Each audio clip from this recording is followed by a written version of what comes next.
శ్రీ గురుభ్యో నమః. శ్రీ మహాగణపతే నమః. ముందుగా ఈ యొక్క శ్రావణ మాసంలో ఈ యొక్క వరలక్ష్మి వ్రతాన్ని జరుపుకునేటువంటి మనస్సు కలిగినటువంటి వారందరికీ కూడా శుభం కలగాలని చెప్పి ఆ దేవుణ్ణి కోరుకుంటున్నాను. ముఖ్యంగా వచ్చేటప్పటికి ఇక అమ్మవారు వరలక్ష్మి అమ్మవారు శ్రీ స్వరూపం.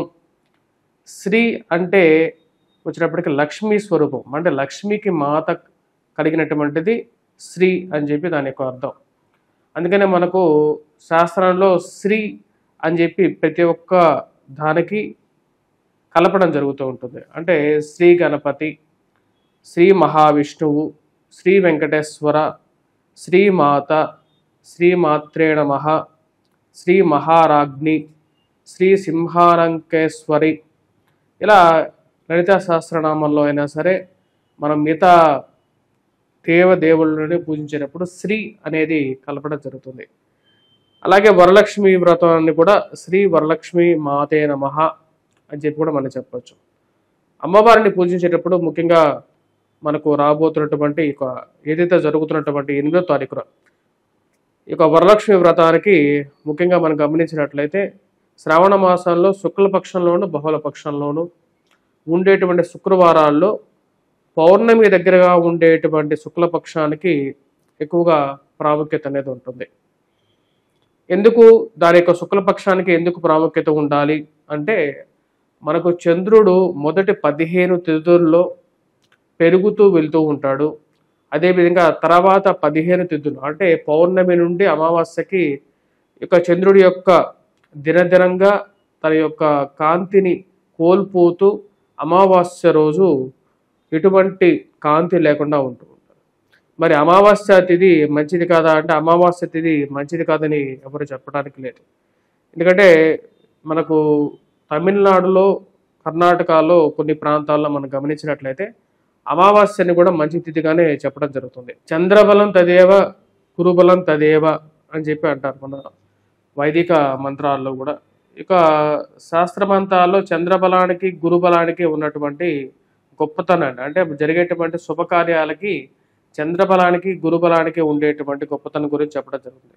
కాబట్టి మనం చేసేటువంటి పూజలో చంద్రుడు అభివృద్ధి దిశలో ఉన్నప్పుడు మనం చేసేటువంటి పూజలు కానీ ఇంట్లో జరిగేటువంటి శుభకార్యాలు కానీ ఎలాగైతే చంద్రుడు ఎలాగైతే పెరుగుతూ ఉంటాడో అదేవిధంగా మనం చేసేటువంటి పనులు కూడా చేసేటువంటి తిథి రోజు ఏదైతే తిథి రోజు మనం ఆరంభిస్తామో అదేవిధంగా ఒక పువ్వు ఎలాగైతే ఒక మొగ్గ నుండి పువ్వుగా పరిమళిస్తుందో అదేవిధంగా వచ్చేటప్పటికి మనం చేసేటువంటి పనులు కూడా శుక్లపక్షంలో పౌర్ణమి రోజు దిశగా ప్రయాణం చేస్తూ ఉన్నప్పుడు మనం చేసేటువంటి పనులు పూర్ణ ఫలితాన్ని ఇవ్వడం జరుగుతుంది అన్నమాట. అమ్మవారిని ఈ విధంగా మనం చేసేటువంటి శుక్లపక్షంలో చేయటం అనేది చాలా ఉత్తమం. శుక్లపక్షంలో చేయలేనటువంటి వారు కొన్ని అడ్డంకులు ప్రతి మనిషి జీవితంలోనూ ఎదురవుతూ ఉంటాయి. పూజలో ఏది ముఖ్యం అంటే పూజలో మానసిక సంకల్పమే ముఖ్యం. అది మనం శుక్లపక్షంలో చేయకపోయినా సరే బహుళపక్షంలో చేసినా సరే అసలు చేయకుండా ఉండటం కన్నా చాలా మంచి ఫలితాన్ని ఇస్తుంది. ఇక్కడ మనం ముఖ్యంగా గమనించాల్సింది భక్తి అనేదే మనకి కేంద్ర బిందువుగా ఉంటుంది. ఎప్పుడైనా సరే ఏ పూజలో అయినా సరే మనం ఎటువంటి ఆడంబరాలు మన ఎటువంటి గొప్పతనానికి పోయి చేసేటువంటి పూజలో భక్తి లేనప్పుడు ఆ పూజకి ఎటువంటి నిష్పత్తి ఉండదు. ఇది మనకు ఎన్నో పురాణ గ్రంథాల్లో కూడా వీటి గురించి రాయడం జరిగింది. ఇక్కడ మనకు శ్రావణ శుక్రవారంలో మనం చేసేటువంటి వరలక్ష్మి వ్రతానికి ముఖ్యంగా మనం గమనించినట్లయితే అమ్మవారికి ఎర్రటి పూలతోనే పూజిస్తూ ఉంటాం. ఎరుపు అనేది అమ్మవారికి ఎందుకు చిహ్నంగా ఉన్నది అంటే శ్రీ రూపానికి ఎందుకు చిహ్నంగా ఉంది అంటే, అమ్మవారు ఎప్పుడైతే సూర్యాలంక స్వరూపునే ఉదయించేటువంటి సూర్యుడి యొక్క కాంతిలాగా మనకు ఉండేటువంటి అజ్ఞానాన్ని తొలగించటానికి ఉద్భవించేటప్పుడు ఆ సూర్యుడు ఎలాగైతే భూమండలం మీదకి వస్తూ ఉంటాడో అప్పుడు మొదటిగా వచ్చేటువంటి వెలుగు ఎరుపు రంగులో ఉంటుంది. సో అమ్మవారు ఆ కాంతి రేణువు లాంటి స్వరూపాన్ని కలిగినటువంటిది.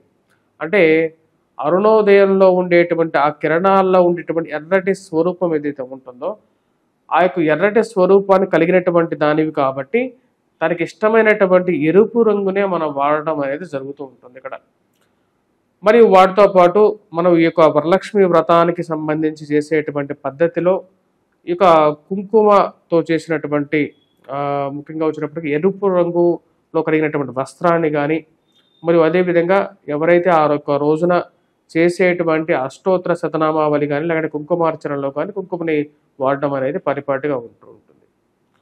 వాటితో పాటు మిగతా హోమ ద్రవ్యాల్లో పసుపుని సుమంగళి స్వరూపమైనటువంటి గౌరీ స్వరూపమైనటువంటి అమ్మవారు కాబట్టి అమ్మవారికి ఇష్టమైనటువంటి మంగళ స్వరూపమైనటువంటి ఈ యొక్క పసుపుతో చేసినటువంటి కొన్ని పదార్థాలని, అంటే ముఖ్యంగా వచ్చినప్పటికీ ఎవరికైతే ఈ యొక్క రక్షా బంధనం కట్టుకొని చేస్తూ ఉంటారు ముఖ్యంగా వచ్చినప్పటికీ, ఎందుకంటే మనం కంకణం కట్టుకున్న తర్వాత చేసేటువంటి పూజలకి కంకణ బద్ధులై ఉంటాం. అంటే చేయాలనుకున్నటువంటి పని మీద పూర్తిగా నిమగ్నం అవ్వటానికి మనం కట్టుకున్నటువంటి కంకణం ఏదైతే మనం తోరాలు ఏవైతే కట్టుకుంటామో ఈ యొక్క కంకణం అనేది మనకు మానసిక సంకల్పాన్ని ఆ యొక్క పూజ చేయడానికి పూర్తిగా మనని కంకణ బద్ధులై చేస్తుంది.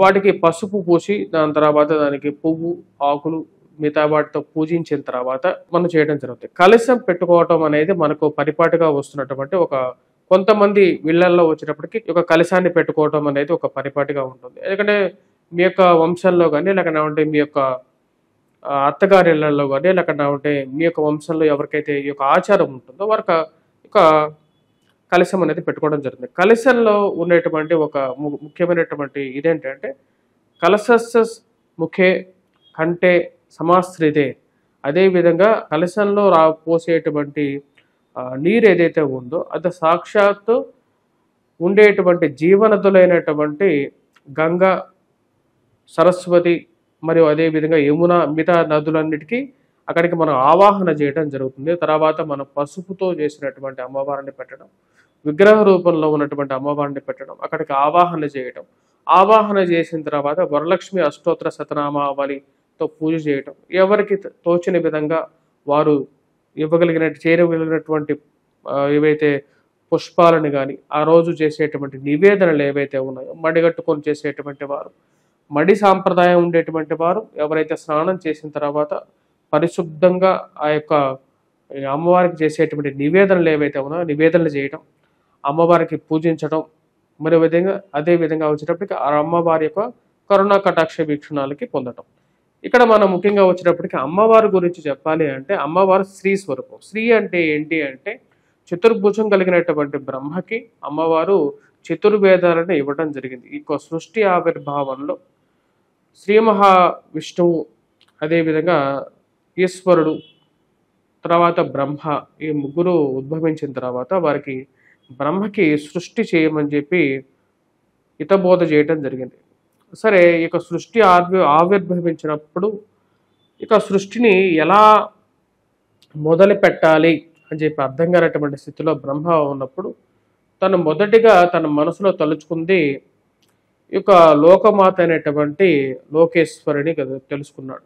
అప్పుడు లోకమాత అయినటువంటి అమ్మవారు, శ్రీ స్వరూపమైనటువంటి అమ్మవారు చతుర్వేదాలని బ్రహ్మకు అందించడం జరిగింది. తద్వారా వచ్చేటప్పటికి బ్రహ్మ ఈ యొక్క సృష్టి ఆవిర్భావాన్ని చేయడం జరిగింది. అమ్మవారు 3 రూపాల్లో మనకు ఎప్పుడు కనపడుతూ ఉంటారు. ఇది లలిత సహస్రనామ పారాయణంలో మొదటిగా ఉండేటువంటిది. శ్రీమాత.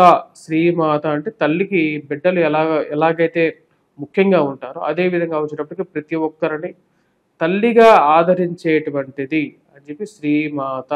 అదేవిధంగా విద్యలన్నిటికీ వచ్చేటప్పటికి మూలపుటమ్మగా శ్రీమాత.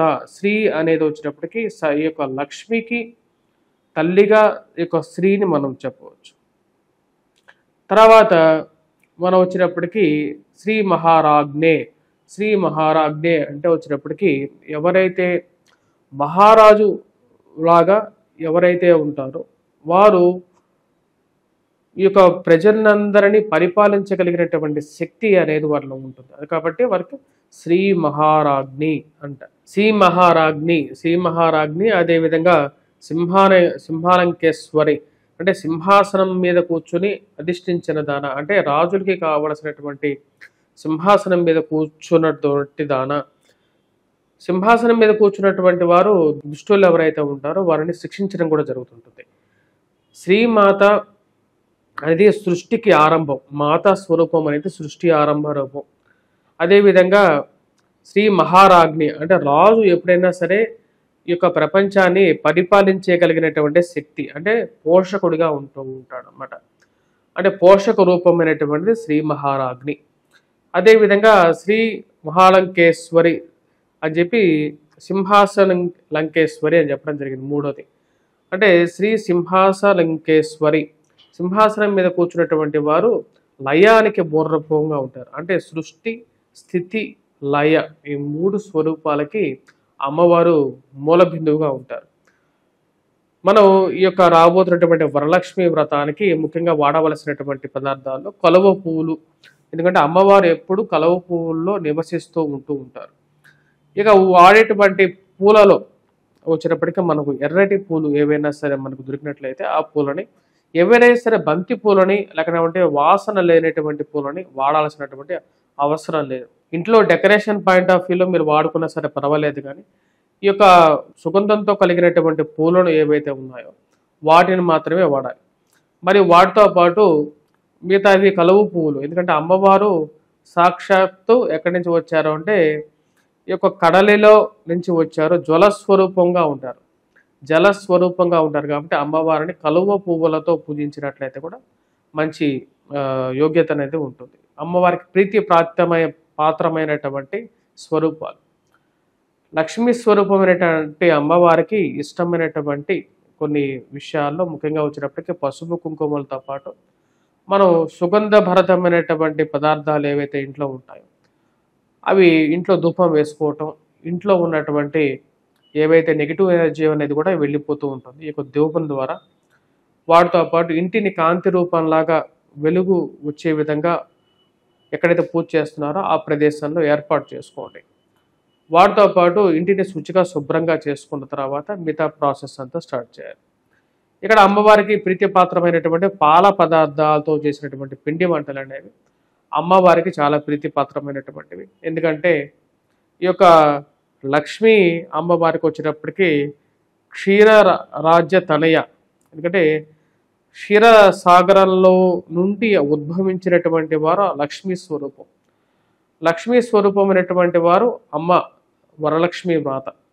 వరలక్ష్మి మాతని శ్రీమాతని పూజించేటప్పుడు మన పాల పదార్థాలతో చేసినటువంటి పాయసం కానీ మనకు శక్తి కొలది మన పదార్థాలు చేసి అమ్మవారికి నివేదన పెట్టడం జరుగుతుంది అనేది మంచిది. వీటితో పాటు ఆ రోజు అమ్మవారికి ఇష్టమైనటువంటి నివేదన చేయటం అంతా శుచిగా శుభ్రంగా, దాని తర్వాతే మనం పూజా కార్యక్రమాలు అయిన తర్వాతే మనం భుజించడం అనేది మంచిది. ఆ రోజు ముఖ్యంగా వచ్చేటప్పటికీ మనం గమనించినట్టు ఏ సమయానికి ఈ యొక్క పూజా కార్యక్రమాలు చేస్తే మంచిది అనేది చాలా మందికి ఉండేటువంటి ఒక ఇది డౌట్ అనేది చాలా మందికి ఉంటూ ఉంటుంది. ఆ రోజు మనం గమనించినట్లయితే మనకు 10:50 తులాలగ్నం అనేది ఆరంభమవుతున్నది. 10:50 ఎవరైతే ఆ 10:50 వరకు భోజనం తినకుండా ఉండలేరో వారు ముందుగానే తినచ్చు. మిగతా విషయాలకి ఎందుకు తులాలగ్నమే గొప్పది అంటే తులాలగ్నానికి భాగ్యస్థానంలో గురు సంచారం జరుగుతున్నది. అదేవిధంగా సప్తమంలో ఎటువంటి గ్రహం కూడా లేదు, జన్మలగ్నంలో కూడా ఎటువంటి గ్రహం లేదు. ఒక ముహూర్తానికి లగ్నంలోను సప్తమంలోను ఎటువంటి గ్రహాలు లేనప్పుడు అది ఉత్తమమైనటువంటి ముహూర్తం. అదేవిధంగా గురు శుక్రుల యొక్క కలయిక కూడా ఇంకా జరుగుతూ ఉన్నది.